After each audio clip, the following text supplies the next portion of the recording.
మా ఇద్దరికి 20 years age gap ఉంది. కాకపోతే మా ఆయన కాలేజ్ పిల్లల్లో కనిపిస్తాడు ఎప్పటికీ ఎలాగంతే. శ్రీనివాస్ గారు ఏమైనా ఫీల్ అయ్యారా ఏజ్ గ్యాప్ ఎంత ఉందని చెప్పినందుకు? నేను ఎప్పుడు చెప్తుంటాను కదా నాకు 60 అని. 60 అని. మా దగ్గర రహస్యాలు ఫీలింగ్స్ ఏమి ఉండవు సార్. అవునా? అన్ని ఓపెన్ గా చెప్తా. ఓకే, అన్ని ఓపెన్ గా చెప్తారా? ఎస్. రాత్రి సరిగ్గా 12 గంటలకి మీరు విష్ చేశారా? నిన్ననా? పుట్టినరోజు ఈ రోజు కదా సార్. నిన్న అందరూ రాత్రి విష్ చేయలేదు, అందుకే నేను పొద్దుటి నుంచి గొడవ పడుతున్నాను. నాకు విష్ మాధురి బర్త్డే December 12వ తారీఖు. ఓకే, 11వ తారీఖు విషయం ఎలా ఉంటది? ఈ రోజు కేక్ 11 అర్ధరాత్రి 12 గంటలకే కదా అందరూ కేక్ కట్ చేస్తుంటారు. అలా నో మేము ఈ రోజు చేస్తాం, 12th చేస్తాం. ఈ రోజు గెస్ట్స్ వస్తారు, ఫ్రెండ్స్ వస్తారు, అందరూ వస్తారు. ఈ రోజు ఈవినింగ్ కేక్ కట్ చేస్తాం. మీరు కూడా ఓకే, ఏంటి లైవ్ లో విష్ చేసామని లైవ్ లో పిలుస్తున్నారా మమ్మల్ని? ఇంకా నైట్ కదా పార్టీ, ఇంకా పిలుస్తాం. ఓకే, థ్యాంక్ యూ ఇన్వైట్ చేసినందుకు. అండ్ ఏంటి రాత్రి మీరు ఎక్కడో పార్టీ చేసుకుంటున్నారు, బర్త్డే పార్టీ, అక్కడికి పోలీసులు వచ్చారు, మిమ్మల్ని అరెస్ట్ చేశారంటే వార్తలు వచ్చాయి. ఏంటి, ఏం జరిగింది అసలు? లేదు సార్, యాక్చువల్లీ మేము కూడా మార్నింగ్ లేచేటప్పటికి యూట్యూబ్ లో విపరీతంగా హల్చల్ అవుతుంది వార్త. ఆ వార్త మేము కూడా చూస్తే ఆశ్చర్యపోయాం. ఏంటంటే యాక్చువల్లీ పార్థు అని మా స్నేహితుడు, ఆయన హైదరాబాద్ లో ఒక పెద్ద రియల్ ఎస్టేట్ వానర్ గా ఆయన రియల్ ఎస్టేట్ కి సంబంధించి, ఆయన లేఅవుట్స్ కి సంబంధించి ఒక బిజినెస్ మీట్ పెట్టారు. ఆ బిజినెస్ మీట్ పెండెంట్ అనేటటువంటి ఒక ఫామ్ హౌస్ లో ఏది ఏరియా మైనాబాద్ లో పెట్టారు. పెట్టి చాలా మందికి ఆయన పిలిచారు. అందులో మమ్మల్ని కూడా ఇన్వైట్ చేశారు. చేస్తే ఆయన చేస్తున్నటువంటి ఆ ఫంక్షన్ కి మేము వెళ్ళి కలిసి ఇంచుమించు 9:30కి వెళ్ళామండి. 9:30కి వెళ్ళినప్పుడు ఒక 25-30 మంది వరకు ఉన్నారు. అందరం అలా కూర్చున్నాం, మాట్లాడుకుంటున్నాం. ఎగ్జాక్ట్ 10 నిమిషాలకల్లా పోలీసులు వచ్చారు. ఎస్ఓటి వాళ్ళు వచ్చి మొత్తం సెర్చ్ చేయటం, అక్కడ టేబుల్స్ చెక్ చేయటం, తర్వాత డైనింగ్ టేబుల్స్ చెక్ చేయటం, అవన్నీ కూడా చేస్తున్నారు. అరే పోలీసులు ఎందుకు వచ్చారబ్బా అనుకున్నా. మమ్మల్ని వాడు చూశారు పోలీసులు. అదేంటి సార్ మీరు వచ్చారు అని అడిగారు. అంటే మరి మా ఫ్రెండ్ అంటే రియల్ ఎస్టేట్ డిస్కషన్ ఉంది, అందుకే వచ్చాం, అందరూ కూర్చున్నాం, మాట్లాడుకుంటున్నాం అని చెప్పాం. కానీ ఇక్కడ లైసెన్స్ లేదు, మీకు తెలుసా అని అడిగారు. మాకు తెలియదండి, లైసెన్స్ లేదని మాకు తెలియదు అని చెప్పాను. మరి మీరు లైసెన్స్ లేదు, ఇక్కడ ఇది జరగటానికి వీలు లేదని చెప్పారు.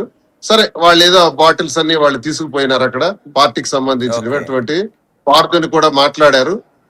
మేము తర్వాత నాకు తెలిసి 10:30 తర్వాత నేను బయటకు వచ్చేసాం సార్, ఇంటికి వచ్చేసాం. ఆ తర్వాత ఏమైంది అన్నది మాకు తెలియదు.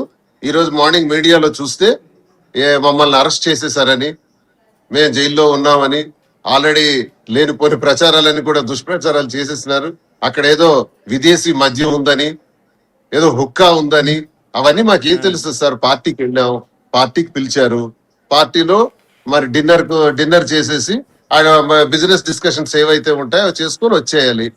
మాకు అక్కడ ఏం మందు పెట్టారు, ఎవరు పెట్టారు, ఎట్టి పెట్టారు, ఆ బ్రాండ్స్ ఏంటి, ఆ హుక్కా ఏంటి మాకెలా తెలుస్తుంది? మాకు ఏం సంబంధం ఉంటది? పైగా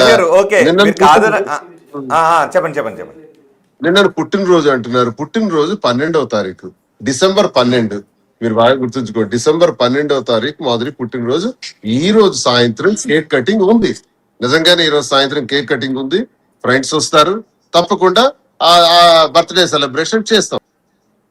ఓకే, క్లారిటీ ఇచ్చారు. మేము కొంచెం ఆడియో కట్ అవుతుంది. శ్రీనివాస్ గారు ఒకసారి నా ఆడియో వినబడుతుందా మీకు? ఓకే అండి, ఓకే.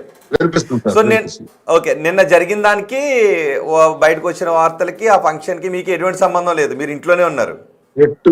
ఎటువంటి సంబంధం లేదు. పోలీసు వారు వచ్చారు, కేసు కూడా కట్టారంట. అందులో పార్థు పైన, పార్థు హోస్ట్ కదా, పార్థు యాక్చువల్ గా ఈ ఫంక్షన్ ఏర్పాటు చేశాడు, రియల్ ఎస్టేట్ ఓనర్ ఆయన ఏర్పాటు చేశాడు. ఆయన పైన కేసు కట్టారని తెలుస్తుంది. ఇప్పుడు మాకు వచ్చిన ఇన్ఫర్మేషన్ బట్టి ఉదయం కూడా కనుక్కున్నాం, కేసు కట్టారని తెలిసింది. ఇది జరిగింది సార్. మేము అక్కడికి వెళ్ళటం నిజం, కానీ పార్టీ మాది కాదు, పార్టీకి మాకు సంబంధం లేదు. పుట్టినరోజు పేరుతో జరిగిన పార్టీ అది కాదు. పుట్టినరోజు ఈ రోజు 12వ తారీఖు సాయంత్రం చేసుకుంటున్నాం. ఓకే, కానీ మాధురి దువ్వాడ శ్రీనివాస ఇద్దరు అవును హెడ్ రూమ్ కొంచెం తగ్గింది. మాధురి గారు కొంచెం మీరు వెనక్కి వెళ్ళి శ్రీనివాస్ గారి వైపు కొంచెం జరిగి కూర్చుంటే ఫ్రేమ్ బాగుంటుందేమో అనిపిస్తుంది. Okay perfect. ఓకే అండి, కొంచెం క్లోజ్కి వెళ్ళినా పర్వాలేదు. ఓకే, కానీ ఏంటి చాలామంది మీరు అరెస్ట్ అయ్యారన్న తర్వాత మేము కూడా పోలీస్ స్టేషన్కి అడిగి కనుక్కున్నాం, కానీ అది కాదు అని అన్నారు. మార్నింగ్ మాధురి గారు కూడా ఫోన్ చేసాం, ఇది ఫేక్ అని తెలిసింది. కానీ ఈలోపు కొంతమంది మీ శత్రువులు ఎవరో చాలా ఆనందపడిపోయి అరెస్ట్ చేసేసారు బాగా అని కొన్ని కమెంట్స్ కూడా వస్తున్నాయి. అంటే అంతమంది శత్రువులు ఉన్నారండి మీకు? మాధురి తిరుపతి వెళ్తే అరెస్ట్, మాధురి పార్టీకి వెళ్తే అరెస్ట్, మాధురి సినిమాకి వెళ్తే అరెస్ట్, మాధురి బిగ్ బాస్ కి వెళ్తే అరెస్ట్, మాధురి కూర్చుంటే అరెస్ట్, మాధురి నిల్చుంటే అరెస్ట్. మరి జనాలకి ఎందుకంటే న్యూస్లు లేవో, మాధురి తప్పితే ప్రపంచంలో ఇంకొక మనిషి లేదు. నాకైతే అస్సలు అర్థం కావట్లేదు. ప్రపంచం అంతా ఏదో మాధురి చుట్టే తిరుగుతున్నట్టు. మాధురి కూర్చుంటే తప్పు, నిలబడే తప్పు, మాట్లాడితే తప్పు, చూస్తే తప్పు, తింటే తప్పు. ఇంకా ఈ రోజు అఖండ సినిమాకి కూడా వెళ్తాం, అది తప్పే. అది సినిమాకి వెళ్ళింది, వెళ్ళకూడదు. వెళ్తున్నారు అఖండ సినిమాకి వెళ్తున్నాం సెకండ్ షోకి. వీలైతే అది ఒక కేసు కట్టేసి అరెస్ట్ చేస్తే బెటర్. ఏంటి మరి మీ ప్రత్యర్థి పార్టీ లేదండి, బర్త్డే పార్టీ ఈవినింగ్ పార్టీ చేసుకున్న తర్వాత ఫ్రెండ్స్ అందరూ అఖండ సినిమాకి వెళ్తున్నాం. ఓకే, ఏంటన్నారు టూ మచ్ గా లేదా అంటున్నారు ఏంటి మాధురి గారు? అంటే ఇదే అరెస్ట్లు ఇవన్నీ అంటే టూ మచ్ గా అనిపించట్లేదు. నేను ఆడపిల్లనే కదా, ఎందుకు అనవసరంగా ఫేక్ న్యూస్ స్ప్రెడ్ చేసి అనవసరంగా ఇంట్లో పిల్లలు చూస్తారు, ఇంట్లో అమ్మా నాన్నలు చూస్తారు, ప్రతి ఒక్కరు చూస్తారు కదా మీడియా ఛానల్. కట్టుకొని ఏంటి అరెస్ట్లు చేసి ఎంత ఏం జరిగిందని. ఇప్పుడు అరెస్ట్ అయితే నేను ఇంట్లో ఎందుకు ఉంటాను? పోలీస్ స్టేషన్ లో కదా ఉండాలి, ఎఫ్ఐఆర్ కదా నా మీద పడాలి. అవన్నీ తీసి అప్పుడు మాట్లాడమనండి. ఎందుకు ఒత్తిన అనవసరంగా అరెస్ట్లని న్యూస్లని. ఊరికే నాకు అసలు అయితే ఏం అర్థం కావట్లేదు. ప్రపంచంలో సమస్యలు లేనట్టు, మొత్తం నా మాదిరి చుట్టే తిరుగుతున్నట్టు. ఓకే, అరెస్ట్ కాలేదు, క్లారిటీ ఇచ్చాం. మార్నింగ్ కూడా అదే చెప్పాను, అరెస్ట్ అనే కాదు, మీ బర్త్డే కాదు, పార్దు అనే వ్యక్తి ఇచ్చిన పార్టీకి మీరు వెళ్ళారు అని. సో ఈరోజు మీ బర్త్డే కావడం, నేను మీరు అక్కడ ఉండడం, ఇవన్నీ కలిసి వచ్చేసినాయి మీకు బాగా ఇలాంటి వార్త రావటానికి. కలిసి నాకు రావట్లేదు, మీడియా వాళ్ళు కొంతమంది కలిసి వస్తున్నట్టుంది.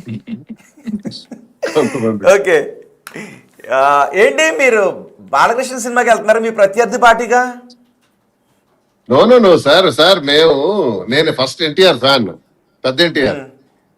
ఓకే, సీనియర్ ఎన్టీఆర్ అంటే మన చాలా చాలా చాలా ఇష్టం. ప్రతిరోజు ఆయన సాంగ్ ఒకటి చూస్తాను, నాకు అంత ఇంట్రెస్ట్ బ్లాక్ అండ్ వైట్ అని. అలాగే మరి రామారావు గారి అబ్బాయిగా బాలయ్య బాబు సినిమాలు కూడా చూస్తాను. జూనియర్ ఎన్టీఆర్ సినిమా అయితే మొదటి రోజే వెళ్తాం.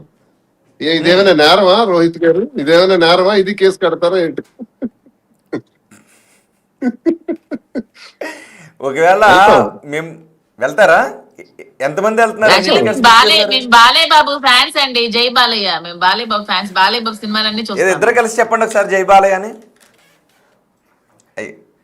ఒకసారి కట్ అయింది, ఒక్క నిమిషం మళ్ళీ చెప్పండి. ఇద్దరు కలిసి చెప్పండి జై బాలయ్య అని. జై బాలయ్య సినిమా సీనియర్ చెప్పాను కదా సార్, జై ఎన్టీఆర్. ఎందుకంటే సీనియర్ ఎన్టీఆర్ అంటే నటుడిగా నాకు ప్రాణం. నాకు చాలా చాలా చాలా ఇష్టం. ప్రతిరోజు దానవీర సూరకర్ణ డైలాగులు వింటుంటాం, చూస్తుంటాం, సరదా పడుతుంటాం. ఆయన